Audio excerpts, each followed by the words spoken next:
પશ્ચિમ કચ્છના અપમૃત્યુના બનાવોમાં 3 જિંદગી પર પૂર્ણવિરામ. પશ્ચિમ કચ્છમાં અપમૃત્યુના બનાવોમાં 3 જિંદગી પર પૂર્ણવિરામ મુકાયું હતું. માંડવી તાલુકાના બિદડાની વાડીમાં યુવાને દવા અને મોટા સલાયામાં વૃદ્ધે એસિડ પી લેતા મોત થયું હતું, જ્યારે ભુજના માધાપરમાં તરુણીએ ફાંસો ખાધો હતો.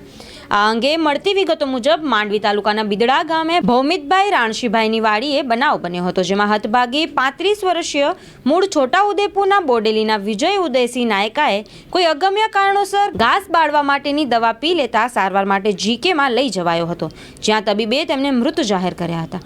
બીજી તરફ મોટા સલાયા ગામે રહેતા 67 વર્ષીય હરજીભાઈ હદુભાઈ ફુલિયાએ કોઈ અગમ્ય કારણોસર બાથરૂમમાં રાખેલું એસિડ પી લેતા સારવાર માટે હોસ્પિટલ લઈ જવાયા હતા, પણ સારવાર કારગત સાબિત થાય તે પહેલા જ તબીબે મૃત જાહેર કર્યા હતા.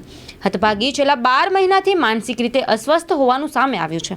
તે દરમિયાન ભુજ તાલુકાના માધાપરના જૂનાવાસમાં આવેલ મતિયા કોલોનીમાં રહેતી 16 વર્ષીય રવિનાબેન રમેશભાઈ મહેશ્વરી નામની તરુણીએ કોઈ અગમ્ય કારણોસર પોતાના ઘરે દિવસ દરમિયાન લોખંડના એંગલમાં દુપટ્ટો બાંધીને ગળે ફાંસો ખાઈ લીધો હતો, જેને લઈ પરિવારમાં શોકનો માહોલ છવાઈ ગયો હતો.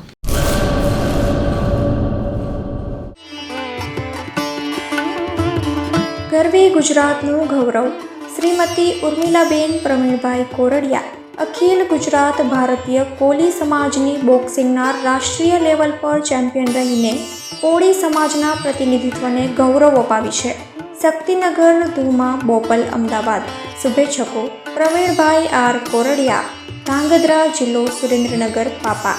દિવ્યાબેન Thakor SYBA Rapar Kutch. Rajankumar Thakor science student Gandhinagar.